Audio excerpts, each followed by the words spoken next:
I was 16 when my mother decided to drop everything back in the city and move to a village in the middle of nowhere with a population of 60. The house she bought was built in the 1920s. The previous owner had died years prior, and the people who inherited the home were so desperate to get rid of it, they sold it for extremely cheap. I'm talking a 3-floor home with 6 bedrooms, 2 kitchens, a huge living room, a study, huge garden, and had land around the area for less than $100,000.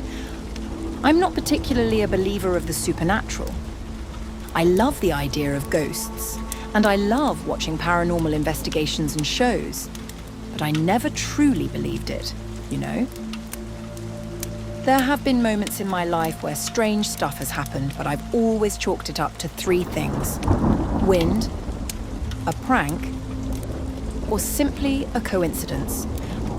I admit I always found the house creepy. The previous owner had these light bulbs that, when turned on, displayed the shadow of a cross on the hallways. There was a lot of Christian memorabilia. Crosses everywhere, paintings of Jesus, Bibles, and I strangely even found a shotgun, despite living in a country where guns are illegal and very difficult to find. The house obviously had to undergo a bit of renovation before being able to live in it, but after a month, we were able to make it somewhat habitable. The first week I lived there, I had severe stomach pain. I'm not one to usually fall sick, much less with stomach issues. I had to go to the ER the next day with high fever and acute gastroenteritis. I got better after 2 days, but truly felt awful. Then, a month into our stay, one of my childhood friends passed away suddenly at the age of 23 after she had a seizure. She had no prior history of seizures. That same week, my mother noticed a bump on her chest that later turned out to be cancer. Again, I chalked it down to the fact she got cancer way before she noticed the bump, but it was a horrible coincidence that this happened in the same month. My mother's husband, who had always had a temper, became violent during this time. I'm talking shoving, pushing, screaming, throwing things, calling me every single name in the book. It's like ever since we moved, his anger doubled. And so did his violent outbursts. I couldn't even have breakfast in the same room without him blowing up at me for choosing to have cereal instead of toast. It's worth mentioning that at around the 1-month mark, I began dating someone who treated me so badly. Almost 8 years later, I still go to therapy because of what he did to me. So not only was I dealing with a loss and my mother's illness, but I was also being manipulated and abused behind the scenes. All of this could be chalked down to 2 things: a horrible sequence of coincidences, or the fact that my mother's illness and grieving made us all feel a lot more tense and emotional, leading to us reacting a bit more aggressively. But what happened next is no coincidence, no matter how much I tried to convince myself it was. The first strange incident was when I was in my bedroom on the 3rd floor. I was working at my desk with my computer when someone kicked my door so hard it unlocked and burst it open. It obviously startled me, as I was right by the door. I was so sure it was my sister that I peeked out immediately and yelled out her name, telling her to stop messing around. My sister yelled back from the 1st floor, nowhere near the 3rd floor. She couldn't have ran up the stairs and then run back down. Not only would she not have had any time whatsoever, but the wooden floor was so old it creaked with the slightest of footsteps. I looked around the 3rd floor, but I was completely alone. The only people who could have possibly kicked my door open were downstairs.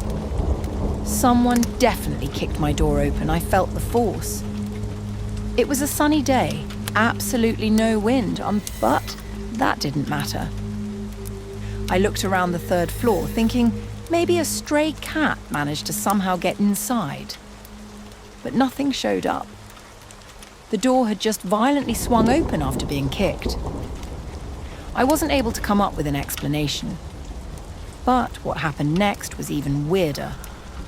That same night, I was working back at my desk when absolutely out of nowhere, no warning, I began to vomit uncontrollably. I hadn't felt sick beforehand. I just began to throw up on the floor.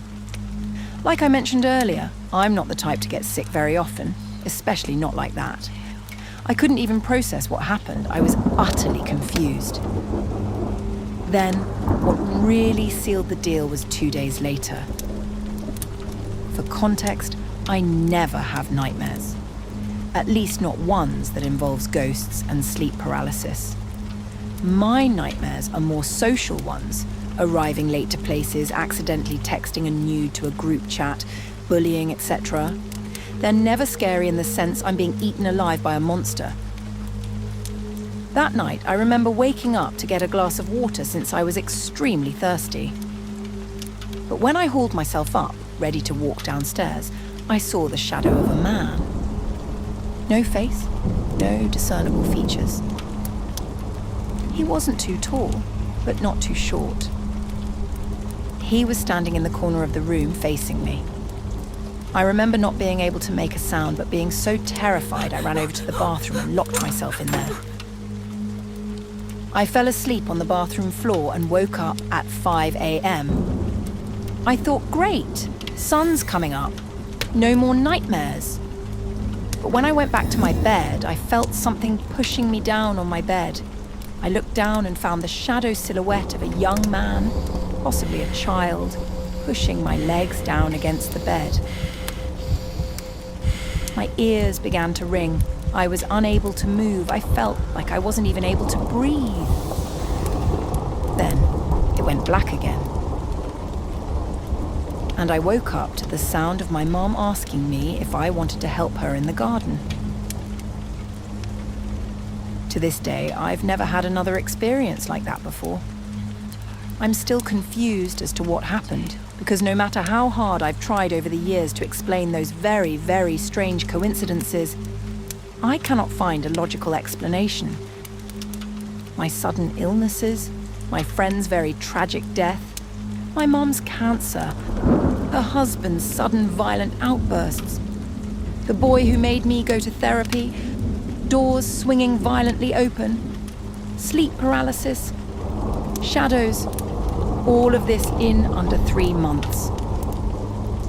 Now that I think about it, I think that whole village is cursed. In recent years, there have been a lot of accidents, the most popular one being of a young boy dying after being run over on the road while doing farm work, a man losing some of his limbs during a freak accident, another man accidentally falling out of a window and dying instantly, leaving behind a child. Families who came to live there almost instantly got divorced. It has happened too often, and this includes my mother's marriage as well. The locals also never shied away from talking about their love of killing animals and running over cats, poisoning dogs, beating their pets when they weren't useful enough to them. It was a genuinely awful place to live at. I've never felt more depressed in my life than when I lived there. I moved away 5 years ago when the neighbours decided killing my pet cat was an appropriate punishment for her sneaking into their garden.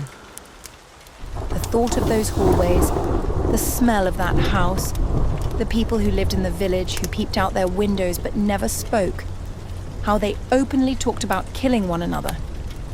I still get chills and feel sick to my stomach. I don't know what was wrong with that village, more specifically that house, but I never stuck around to find out. My mom had a full recovery and ended up moving out because she couldn't take living there anymore. We understand now why the house was so cheap, since now it's up for sale and all we want is to get rid of it.